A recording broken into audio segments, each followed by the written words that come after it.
Sådan der. Godt. Og så vil jeg gerne sige velkommen til det her webinar, som jeg har kaldt fra overgangsalder til overskud. Sådan får du det bedste år efter din menopause. Og jeg har en præsentation, som jeg vil tale ud fra og vise jer, og den sætter jeg så lige i gang nu her. Og det gør jeg ved at lige skifte over her til sådan et vindue. Og jeg skal måske lige sige, at det er sådan, hvis man nu sidder på, i hvert fald hvis man sidder på en PC, at det her program, Zoom, det kan godt have flere vinduer. Altså, jeg forsøger nu her at dele sådan et vindue, hvor der er en præsentation, og det håber jeg er især. Men det kan ske, da jeg har været ude for en, der sagde, jeg kan kun se dig. Og så er det altså, fordi man lige skal skifte, at man ikke skal se talervinduet, men præsentationsvinduet. Yes. Som sagt, fra overgangsalder til overskud, skab det gode kvindeliv efter menopausen. Og jeg vil lige præsentere mig selv. Jeg er ikke engang helt klar over, om dem der er nogen, jeg kender. Men mit navn det er Birgitte Reinholdt. Jeg bor i Sæby og er årgang 61, så kan man begynde at regne ud der. Gift med Anders og har 2 voksne børn og 4 børnebørn. Jeg har tidligere i mit liv haft nogle spændende jobs og haft fuld gang i en karriere med forskellige ting omkring IT, undervisning, kommunikation, sådan nogle ting. Og jeg har altid haft drøntravlt, og strengt taget, så burde jeg nok være gået ned med stress. Det gjorde jeg ikke. Men filmen for mig, den knækkede der i 2010, da jeg lige pludselig opdagede en knude i mit bryst. Og så var jeg igennem hele baduljen med kemo og operationer og stråler og så videre, så videre. Og der kom en krise på jobbet, da jeg vendte tilbage, og det kostede mig jobbet, og ja, jeg gik og hang lidt med næbet. Og så var der nogen, der lokkede mig til Indien, og sådan som restitution ovenpå alt det her. Og det blev altså virkelig et turnaround for mig. Sidenhen så har jeg uddannet mig til yogalærer, og arbejdet med det fuld tid, men også med andre ting. Jeg har arbejdet med mindfulness, og coaching også, for den sags skyld, det har jeg ikke lige fået skrevet på, men og så også med kostvejledning, og også med vægttab. Jeg har altid selv sloges gevaldigt med de her kilo, og kom ind under det her SENS-begreb. Og jeg har også uddannet mig inden for hypnoseterapi. Det er virkelig, virkelig spændende, hvad man kan opnå med det. Og så også kvad det her med at selv have været igennem sådan noget, hvor det handler om hormonel ubalance, hormonfølsom brystkræft, så blev jeg meget interesseret i hormoner, og har uddannet mig til både hormonyogalærer og også til vejleder i naturlig hormonterapi. Så det er sådan ligesom øh, fortæller om nu her og arbejder med nu, det er alle de her ting, der sådan på en eller anden måde indgår i det. Jeg fortæller lidt om den her Q55 plus model, om hormoners betydning, om kosten, og hvordan man kan få mere at vide, hvordan jeg kan hjælpe, og jeg har også et tilbud her. Hvorfor det her begreb Q55 plus? Altså, man kan sige, øh, jeg har været meget indstillet på at arbejde med kvinder midt i livet, og sådan noget som overgangsalder. Det har der ikke været så meget om, men det er der kommet meget om. Men min tanke, det er så, jamen hvad så bagefter? Det synes jeg, der er for lidt fokus på. Jeg synes, det er underkendt, ikke? Og man kan godt sådan tænke, hvad sker der på den anden side af alt det her? Går livet bare, er det bare ned ad bakke? Er det bare retur fra nu af? Øh, det behøver det ikke at være. Og med held, så har vi i den her livsfase op til 30 år, altså fra menopause og til enten alderdomssvækkelse eller et eller andet træder ind, hvor vi har rigtig gode chancer for at være velfungerende og få en masse oplevelser, indhold og livsglæde, nydelse og alt det her. Hvor vi virkelig sådan kan leve livet fuldt ud. Og det har jo ikke altid været sådan, fordi man bliver ikke altid så gammel. Og, og det synes jeg er værd at sætte fokus på. Men menopausen skaber en forandring, og alder, vi bliver jo ældre.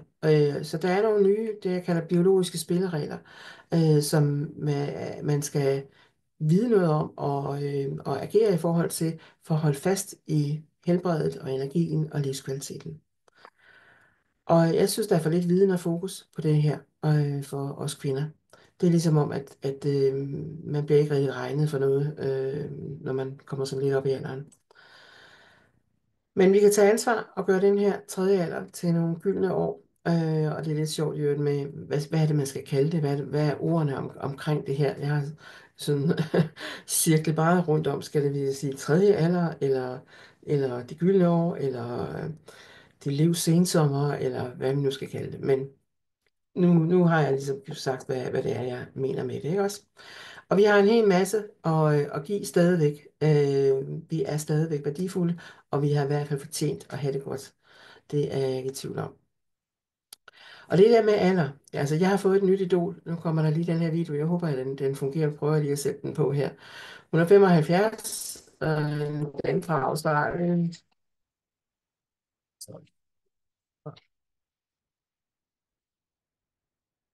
Og hun har altså gjort det sådan til hendes mission af fortaler for, at man godt kan være vældig frisk, også som 76 år er hun vist nok efterhånden.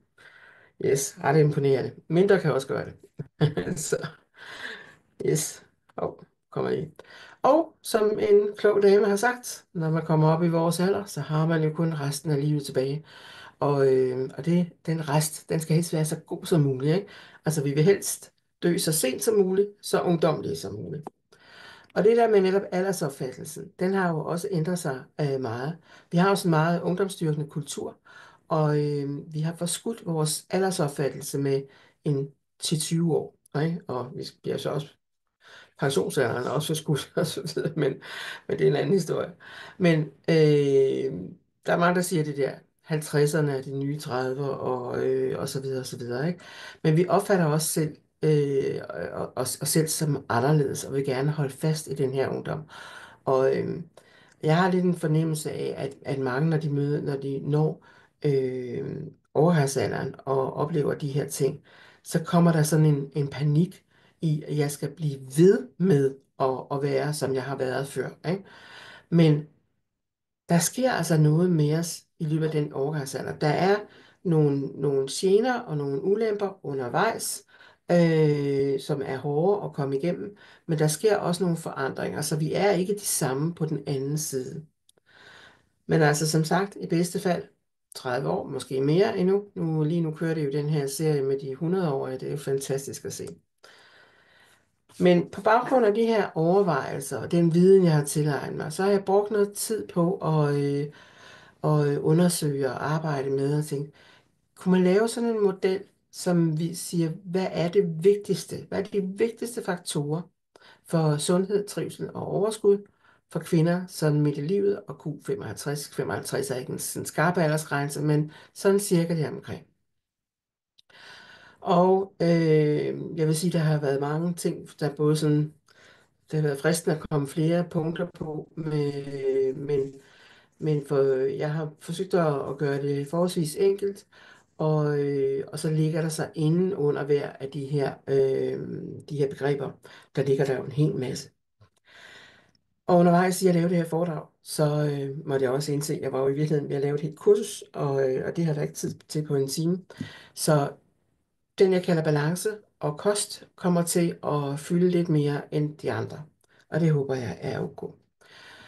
Men vi går i gang med den første, som jeg siger, balance. Og der har jeg skrevet hormoner, stofskifte, blodsukker og immunforsvar. Det er noget af det, der er vigtigt at have i balance for at holde fast i det gode helbred. Og det er noget af det, der bliver lidt mere sart og sårbart med alderen, og især efter overgangsalderen. Og lige sådan kort, hvad er det nu, der er? Hvad er det nu, de her hormoner her? Når man siger hormoner, så er der mange, der tænker, at det kun handler om kønshormoner. Men vi har jo 100 forskellige hormoner, eller flere. Øh, og de, man kan inddele dem i sådan tre hovedgrupper. Men vi har dem alle sammen, både mænd og kvinder, men i forskellige koncentrationer. Og hormoner, mange af dem i hvert fald, for eksempel det, vi kalder steroidhormonerne og kønshormonerne, de har flere opgaver, flere effekter. Så østradiol, som er et af østrogenerne, har ikke kun en opgave i forhold til vores reproduktion og vores forplantning. Det betyder en hel masse andre ting. Og det kan jeg godt lige love for, at det oplever man som hvis man som jeg har oplevet at blive sat i antihormonbehandling efter sådan en kræftomgang der. Der bliver bare lukket for det varme vand der, og det har store, store konsekvenser og er meget ubehageligt. Nå, det foregår på den måde, at der er en kirtel, der udsender det her hormon, og så kommer det i blodbanen, og nogle gange så går det fra den ene kirtel til den anden og så videre, men i hvert fald så kommer det i blodbanen, og så er opgaven at komme ud i en målcelle, altså i den celle, der gerne skal modtage det her, eller de celler, og med et budskab: du skal gøre sådan og sådan og sådan.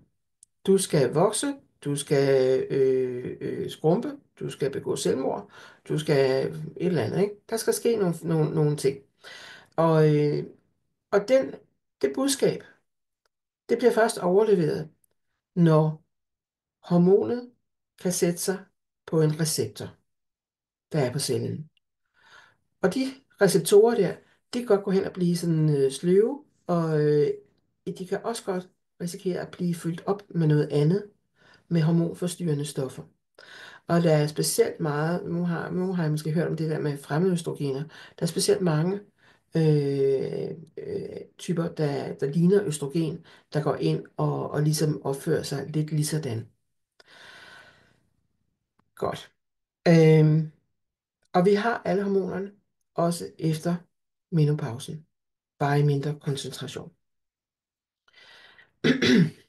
De her kirtler, det kalder man det endokrine system, og oppe i hovedet og i vores hjerne, der sidder der hypotalamus, sådan en lille kirtel, og det er chefdirigenten.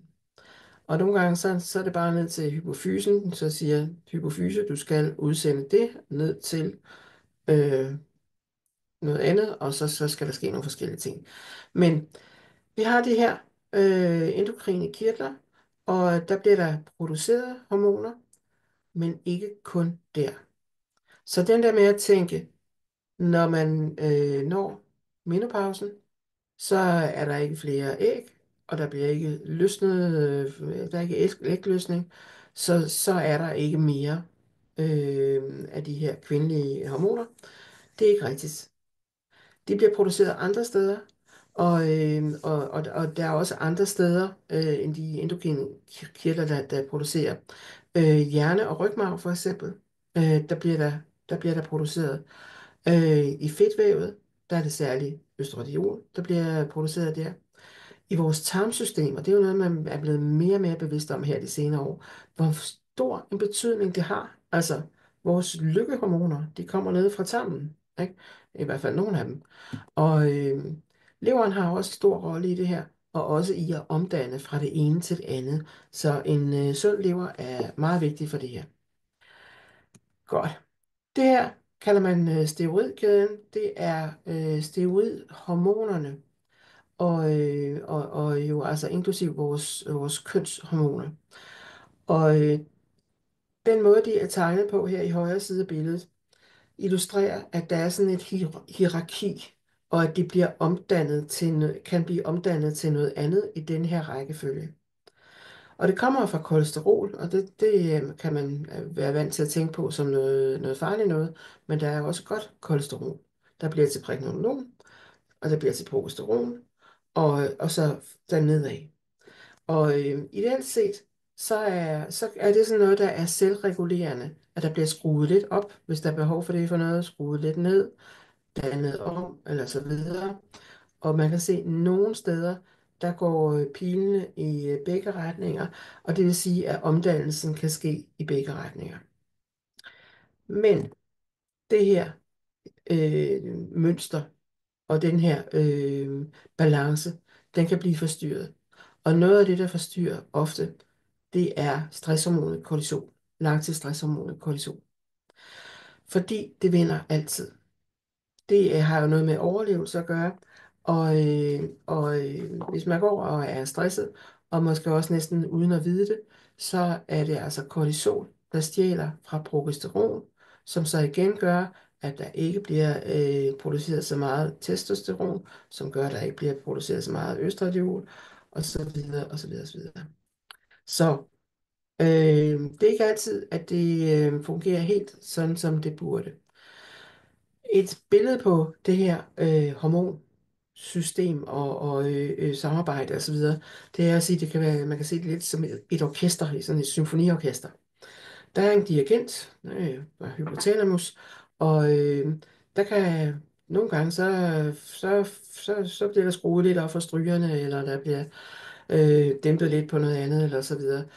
Og skulle der være en, der er syg en dag, en violinist, så går det nok alligevel. Eller en, der måske lige har en lidt sløj dag. Men hvis der nu kommer en ind i det her orkester, der mens de skal opføre Beethoven, så giver sig til at sidde og spille en lille Peter Edderkop, så dur det ikke. Og det er lidt sådan, at den rolle, der noget af det, der kan ske, og noget af det, der kan forstyrre, at det samspillet, det ikke er så godt, som det burde. Stress, som sagt, og der skal man huske på, at vi er vant til måske at tænke stress, det har noget at gøre med travle mennesker, og de har typisk det, man kalder kognitiv stress, når de opfatter trusler og krav, at det overstiger deres opfattede ressourcer. Men der er også fysisk stress, og overgangsalderen for eksempel i sig selv, det er en fysisk stress, meget kraftigt endda, ikke? Det er sygdom også, og man kan sagtens være stresset også, selvom man måske eventuelt er gået på pension. Nogle kvinder i den her plus 55 cirka, eller de kan også opleve at være øh, sådan klemt imellem krav, både fra måske voksne børn, der forventer, at de servicerer og passer børnebørn og alt muligt andet. Og så har de måske nogle aldrende forældre, som de også skal tage sig af, samtidig med, at man måske forsøger at fastholde sin plads på arbejdsmarkedet. Så der kan sagtens være sådan noget inde i det også her, ikke? Og det kan så risikere at give sådan en ond cirkel med, at man har for højt kortisol, der så æder progesteron, som virker afstressende, og man får søvnmangel og psykiske symptomer her, mere stress og så videre, og så kører det rundt her, ikke? Yes. Så bare lige for at sige, at stress kan være en hormonforstyrrende faktor i det her også. Og så lige for at ridse op for forståelsens skyld, fordi det kan godt svinge lidt, hvad man kalder tingene. Det her, det er sådan, som vi inden for naturlig hormonterapi ser faserne for en kvinde. Vi har ikke puberteten med, men i fase 1, det er den her forholdsvis lange fase af livet, hvor man er fertil. Og så kommer der en periode, hvor progesteron begynder at falde. Og i fase 3, der falder østradiol også, og svinger meget op og ned. Og så på et eller andet tidspunkt, så har man sin sidste menstruation.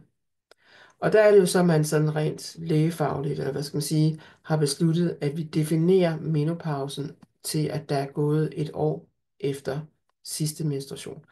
Og det er jo mere fordi, at det kan være svært at vide. Altså, der er nogen der tænker, nå, nu er det stoppet, og så går der 3 måneder, så har de en menstruation igen, ikke? Og i den her fase 4, altså hvor man egentlig er stoppet med at menstruere, der kan der godt være nogen, der har lave niveauer af hormonerne, men alligevel har nogle symptomer. Altså man kan for eksempel stadigvæk have nogle hedeture eller sådan noget. Og så på et eller andet tidspunkt, så kommer der lave hormonniveauer uden mangelsymptomer. Det her, det er en anden måde at se det på. Altså som en kurve, hvor I kan se, at progesteron i øvrigt ligger sådan væsentligt over østradiol, og det skal det helst gøre, og både før og efter menopause. Og progesteron er i øvrigt, det er jo det hormon, der er forbundet med ægløsning, og som topper i den sidste del af cyklus, og som gør, at ligesom siger, jamen, så nu er vi parat til, at der eventuelt kommer en befrugtning. Og så har det også en hel masse andre gavnlige virkninger. Men I kan se, at det begynder at falde, inden østradiol laver udsving og bliver faldende, og så kommer man til et eller andet sted, og det er typisk sådan plus 50, så er der nogle minimale niveauer, og så kommer der nogle niveauer, uden symptomer. Men balancen imellem de her hormoner er også vigtig. Og der er måske nogen, der undrer sig lidt over, at jeg siger østradiol og ikke østrogen. Men der er faktisk ikke noget, der hedder østrogen. Der er noget, der hedder østrogener, fordi det er forskellige, der er flere forskellige østrogener, og østradiol er det kraftigste, og det kraftigst virkende, og det er også det, der har en risiko for eksempel, har man for meget, så kan det være brystkræft fremkaldende. Hvorimod et andet østrogen, der hedder østriol, det er ikke nær så kraftigt, og det kan have nogle gavnlige virkninger også. Østradiol har selvfølgelig også gavnlige virkninger, og lige nu der kører der en stor diskussion omkring, om læger er for tøvende i forhold til at give det, eller ej. Det vil jeg slet ikke gå ind på nu her. Men altså, det har den virkning, at det er jo det, der giver os sådan vores kvindelige kendetegn og kropsform og så videre. Og det har også en tendens til, at det ophober fedt. Især på baller og lår, og også i barmen. Og det sænker stofskiftet lidt. Det øger celledeling. Det er jo meget smart, hvis man skal lave en baby, men knap så smart, hvis det er for eksempel en brystcancer. Og det aktiverer immunforsvaret, og dermed kan det øge risikoen for de her autoimmune sygdomme. Progesteron omdanner fedt og stimulerer stofskiftet, stabiliserer blodsukker, regulerer, ikke reducerer, men regulerer celledeling og regulerer immunforsvaret. Og, og det her med, igen, om det kan være et problem efter menopausen, det vil jeg lige illustrere her, fordi det I ser her, det er faktisk den hormontest, som jeg fik taget, der var i gang med at tage uddannelsen til vejleder i naturlig hormonterapi. Og på det tidspunkt, det var i 22, der var jeg 61, og jeg var altså på den anden side af menopause. Og jeg ser den her ting. Ups, jeg ligger alt for højt i østradiol. Og jeg ligger meget lavt i progesteron. Og den ratio, der skulle være imellem de to, den skulle gerne være 200, og min var 12,5, ikke?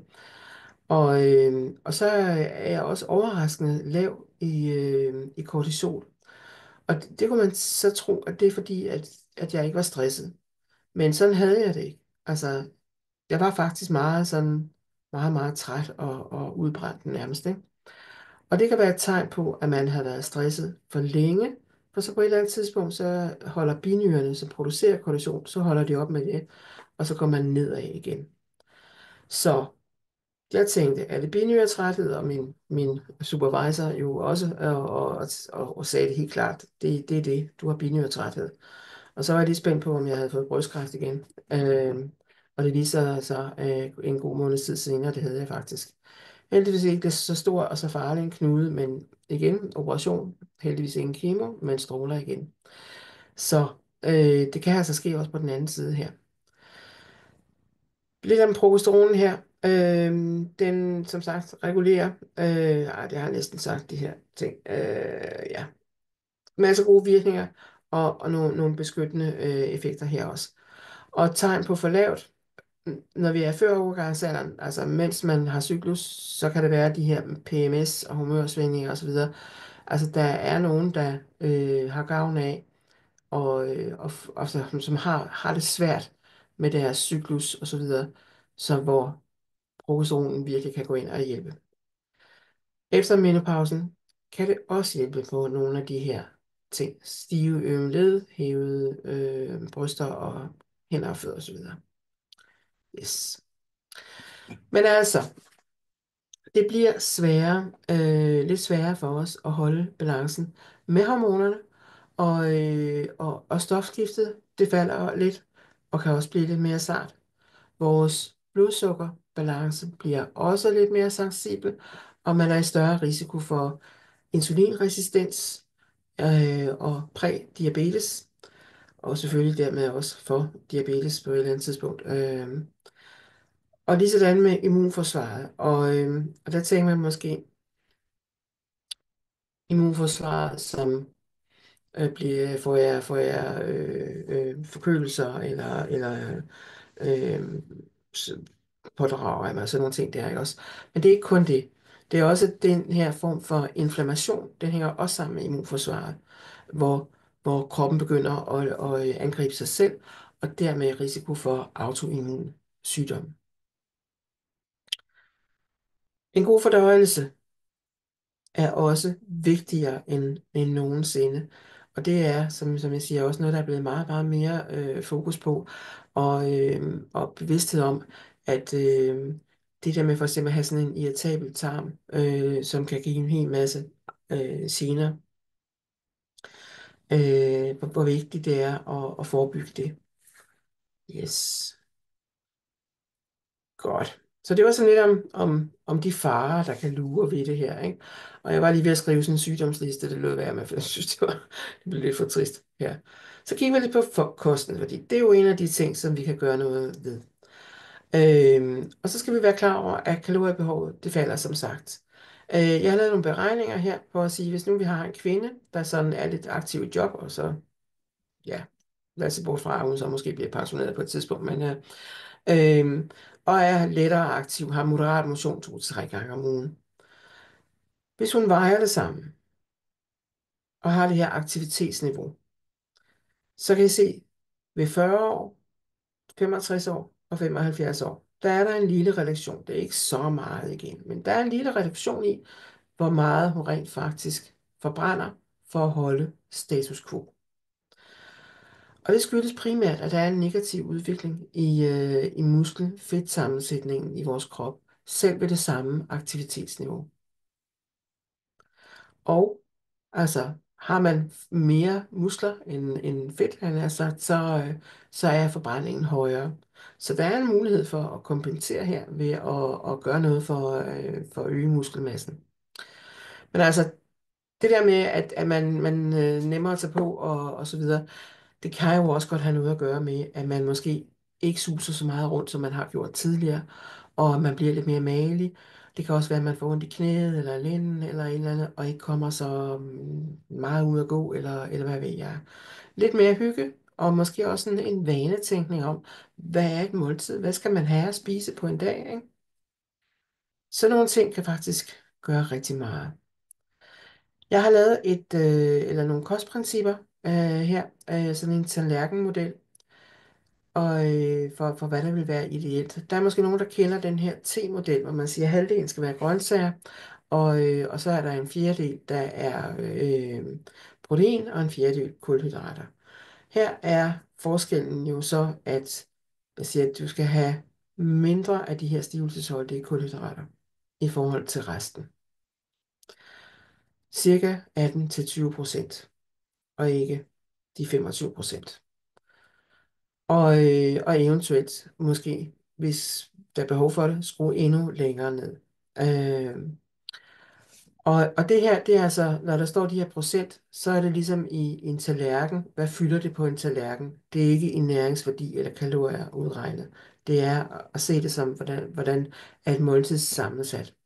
Gerne 3 daglige måltider, som består af den her kombination fra de 4 kategorier, og så sådan nogle smagsgiver, og så fedtstoffer. Gode fedtstoffer, det er rigtig vigtigt. Vi har været fedtforskrækket længe, og det skal vi ikke være, men Omvendt så er det her, det er ikke keto, altså hvor man giver den fuld gas med fedtstoffer, og så skærer kulhydraterne helt væk. Det er en modificeret model, den her. Og man kan reducere selvfølgelig til 2 måltider, hvis man for eksempel gerne vil køre på den her med 16 timers faste og 8 timers spisevindue, som det kaldes. Og så skal man helst undgå det her ultraforarbejdede mad med en masse tilsætningsstoffer. Og det er både de E-numre og alt det der, der er sat i. Men det er også sådan noget mad, der er øh, det trigger noget. Der er tit en masse skjult sukker og en masse salt og nogle smagsgiver, som snyder os og får os til at spise mere, end vi ellers ville gøre. De her ting har jeg sat op på sådan en PDF her, og der er den ene side med fordelingen og forklaring på det, og så er der nogle ekstra, jeg kalder det ekstra hormonvenligt, men i hvert fald nogle hensyn, som man kan tage, og nu lidt kort ridset op, nogle retningslinjer for det, hvis man gerne vil spise for et mere stabilt blodsukker, spise mere antiinflammatorisk og spise for en god fordøjelse. Og så kan det jo være individuelt, hvad det er af det, man vægter mest. Hvis man skal tage alle tre hensyn, så kan det godt blive lidt svært at få det til at gå op, men man skal mærke efter med sig selv, hvad er det, der er vigtigst for mig. Og jeg lige ganske kort sådan lige rent det igennem her. Altså stabil blodsukker. Før i tiden, der sagde man, at man skulle spise 6 gange, 6 måltider om dagen. Det er man gået væk fra. 3 måltider, og så helst ikke sådan snacks indimellem. Og så undgå de her hurtige kulhydrater. Hvidt brød og pasta og ris og søde sager.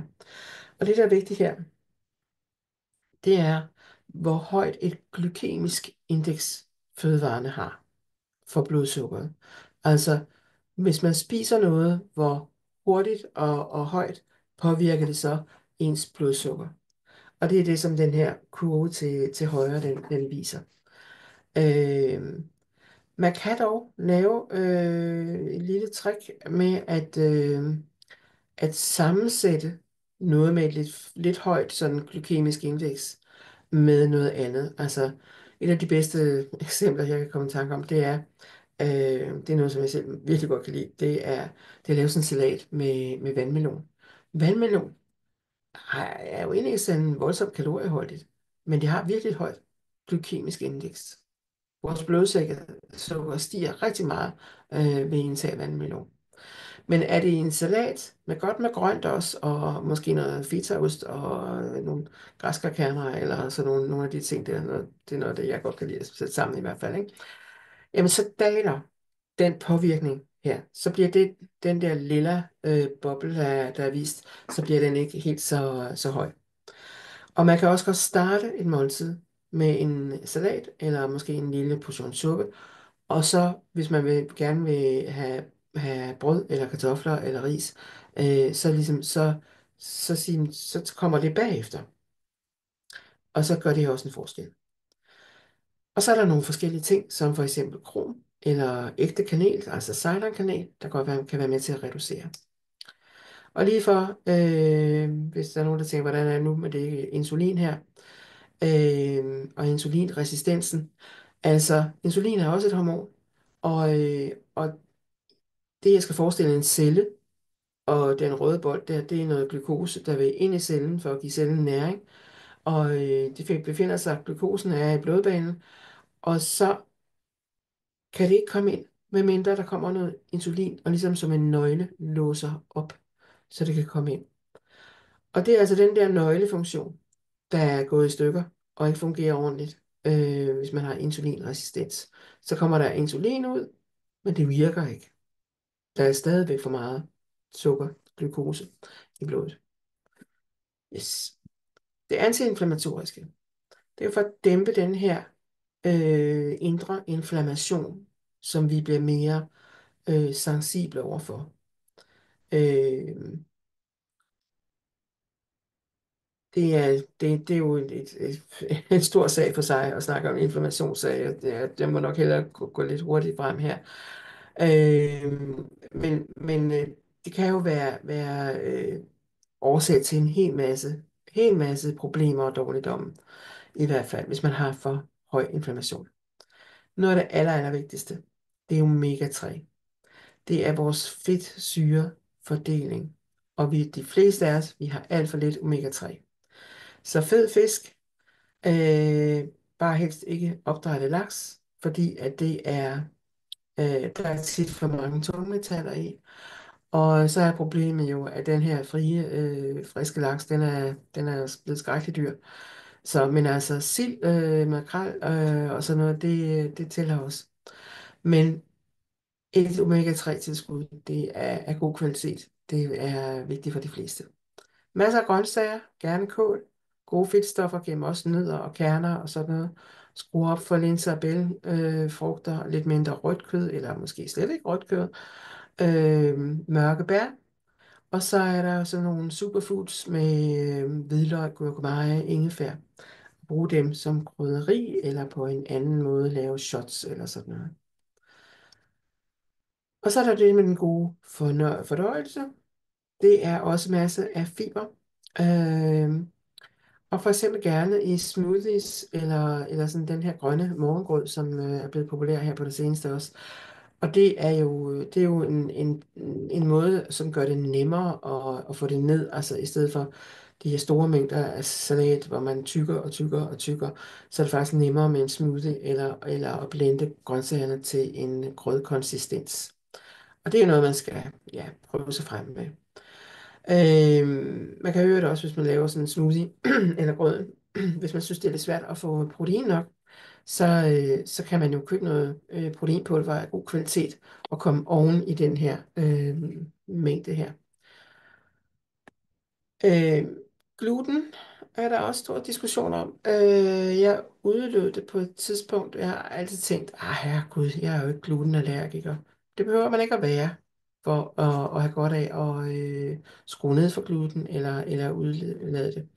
Men jeg synes helt klart, det gjorde en positiv forskel. Så nu spiser jeg sådan, hvad skal vi sige, 90% glutenfri. Altså en gang imellem, hvor går jeg i byen, så tænker jeg ikke over det, så videre. Men til daglig, så springer jeg det over. Masser af vand og bevægelse, og så gerne supplement af fiber og mælkesyrebakterier. Og så er der sådan simpelthen en wonderfood her. Suppe, bone broth, kogt på gode ben i lang tid, så man får det hele ud af knoglerne. Det er en fantastisk ting at give sig selv. Der er masser af kollagen og masser af mineraler, og det er godt for hud og sener og led og vældig antiinflammatorisk. Og det er som om, at det sådan smør nærmest vores tarmsystem og heler øh, det her irritable, der jo kan gøre, at man har det, man kalder utæt tarm. Og utæt tarm kan betyde, at man kommer til at optage nogle forkerte ting ned i tarmen, ind i blodsystemet igen. For eksempel hormoner, som skulle have været udskilt, de kan blive genoptaget i tarmen. Og så sænker det blodtryk og LDL-kolesterol, det dårlige kolesterol. Så det kan jeg varmt anbefale, at man giver sig tid til at prøve at lave det og fryse ned på små portioner og bruge til at drikke eller i maden eller som suppe. Yes. Og så gerne en mild detox, sådan med mellemrum. Nogle gør det 4 gange om året, nogle gør det 2 gange om året. Og vores lever, den arbejder altså hårdt, og det har ikke nødvendigvis kun noget med alkohol at gøre. Det er jo også alle de her ting, vi bliver påvirket af udefra. Og så med alt muligt, jamen så det bliver lidt sværere og sværere med tiden at følge med. Der bliver jo både produceret hormoner, omdannet hormoner, og der bliver håndteret fedt, og der bliver affaldsstoffer bliver udskilt osv. Så en detox med juice, smoothies, suppe eller lignende, der er flere forskellige ligesom, metoder, og kombineret med leverstyrkende kosttilskud, og så gerne yoga for detox og lymfedrænage. Vores lymfesystem er jo i høj grad med til at afgifte os også. Yes. Og så er det altså min opfattelse, at man, især hvis man måske sådan med alderen også spiser en lille smule mindre, at så kan det være svært at dække behovet for vitaminer og mineraler gennem kosten. Men det skal være høj kvalitet, høj optagelighed, og så for eksempel sådan noget som urter og sådan, de kan jo en masse ting. Det kan være lidt svært at finde ud af, hvad man skal tage, men altså det som ens symptomer indikerer, at man mangler, og ellers så få noget rådgivning omkring det. Øh, men de fleste har brug for en god multimineral og vitaminpille, og D3 især skal man skrue op for, også højere op end det anbefalede daglige indtag, og det kan man ikke altid regne med, det der. Magnesium, og der er flere forskellige slags, det er afgørende, hvad det er for en, eller for nogen, man tager. For eksempel magnesiumcitrat er en af dem, der er gavnlige. C-vitamin, B9, B12, og som sagt omega er anbefalet. Yes. Så nu skal jeg lige kaste et blik på mit ur her. Kan jeg godt se, at tiden den løber simpelthen. Og det er jo fordi, det er så stort det her. Det er jo nærmest også hele livet, jeg har med i det her. Og det betyder, at nu er jeg nødt til at gå lidt hurtigere frem med noget af det andet.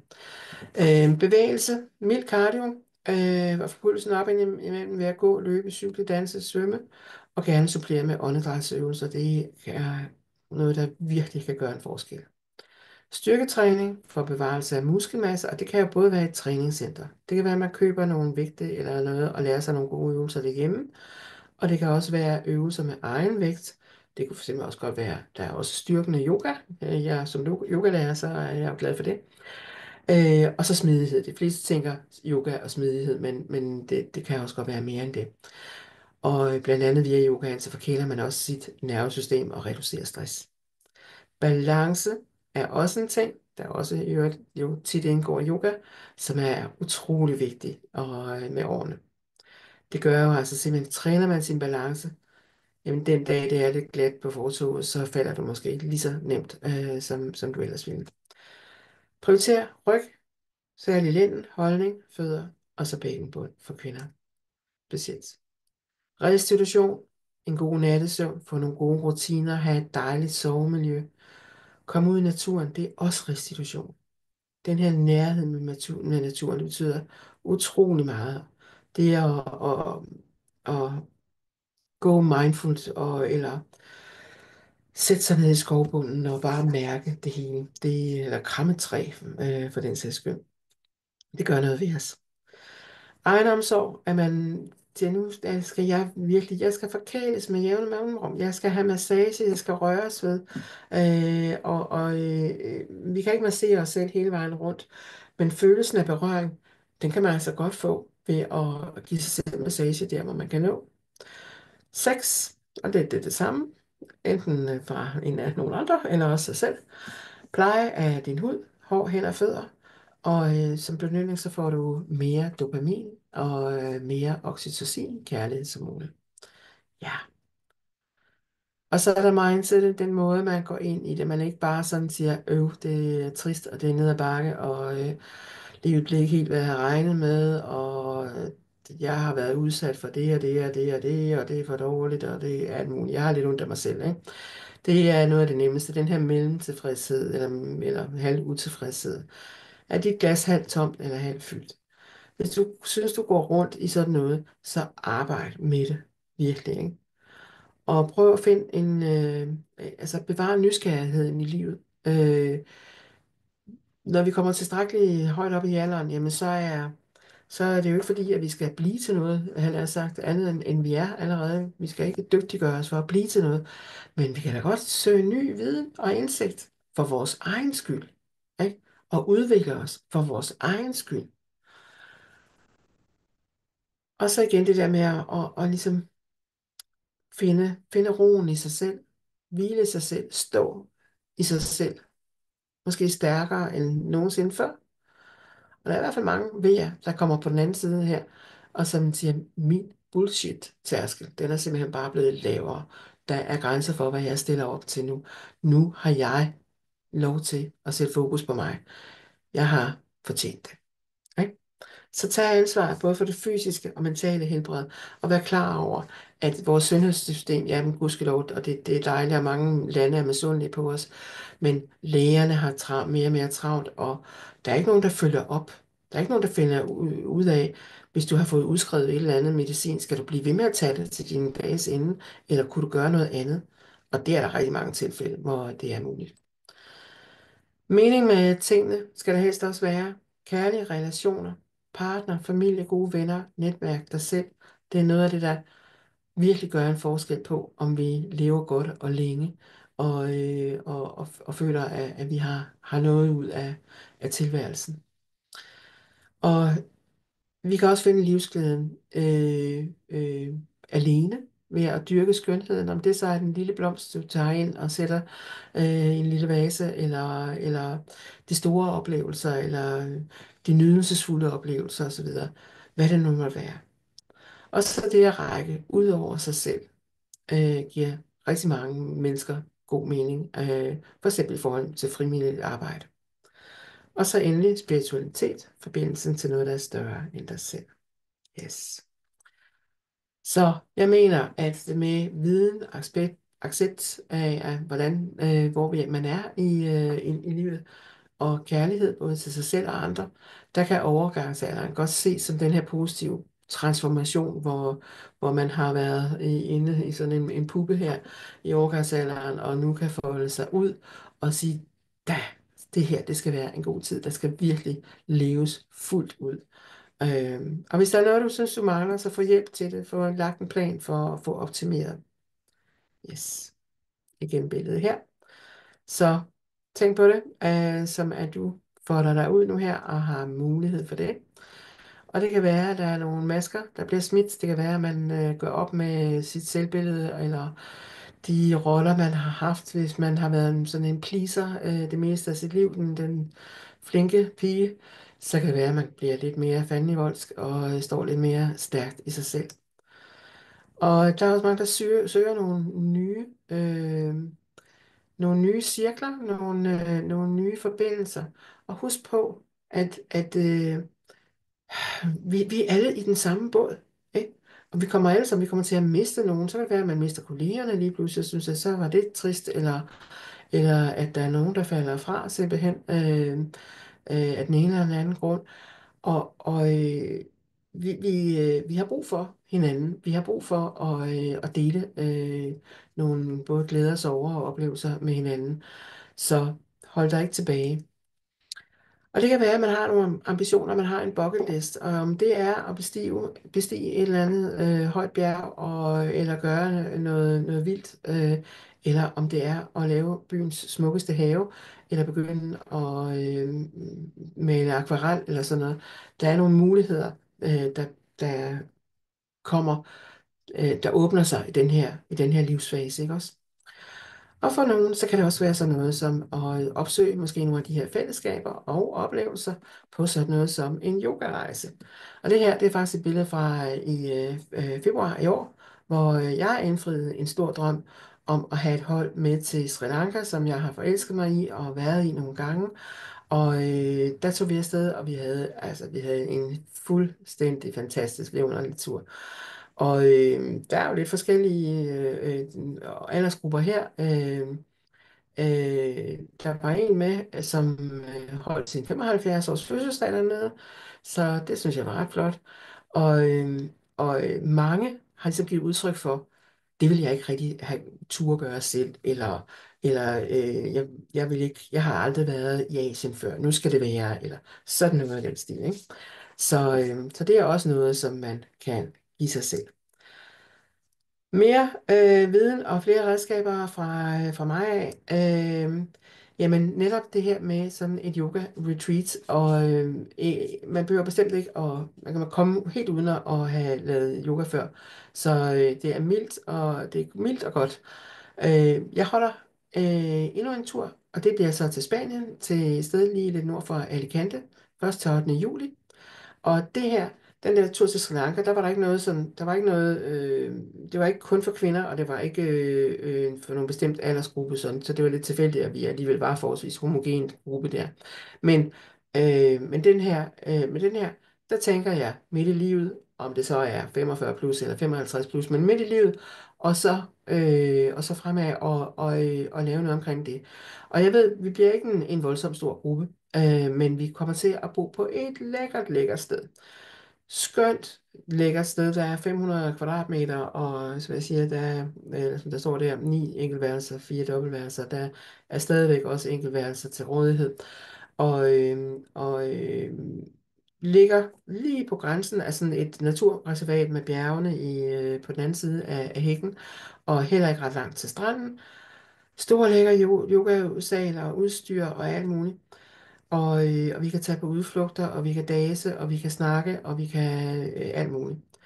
Og jeg vil gerne have jo, at det her, nu kommer der lige et par billeder mere, jeg kan fornemme, hvordan det er. Og de laver så lækker mad, sådan noget rigtig lækker middelhavskost.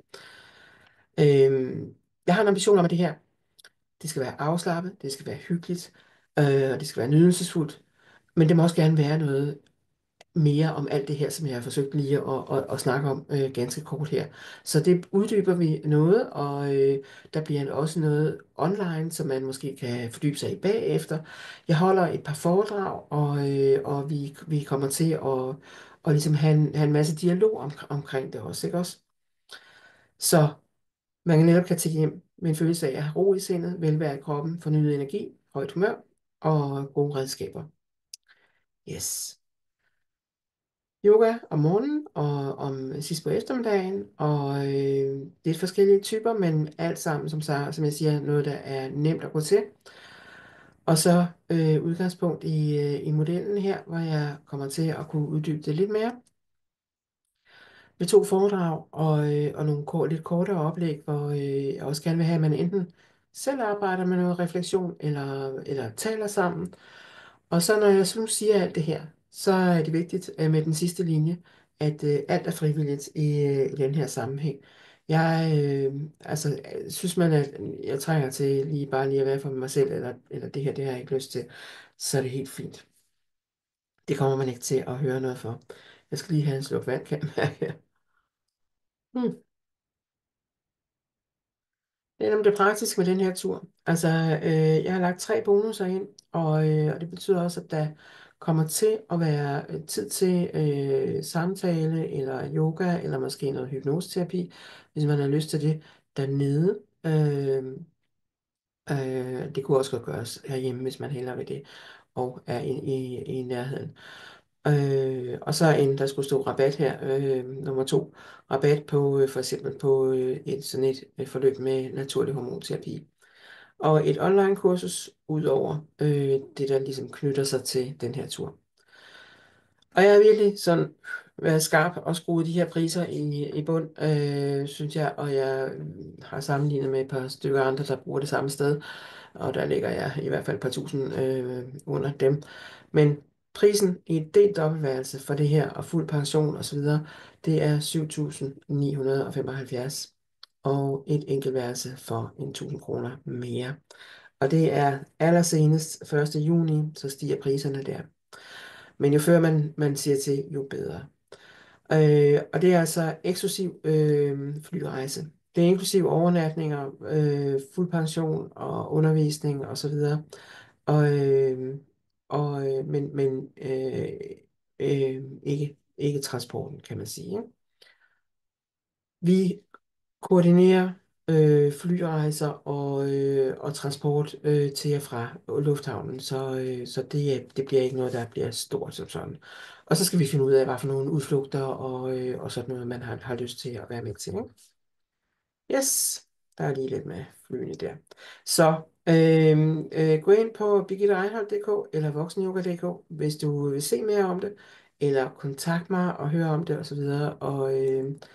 Øh, det er også om at få en flybillet, hvis øh, jo hurtigere, jo bedre, fordi de stiger jo også sådan gerne lidt hen ad vejen, ikke også?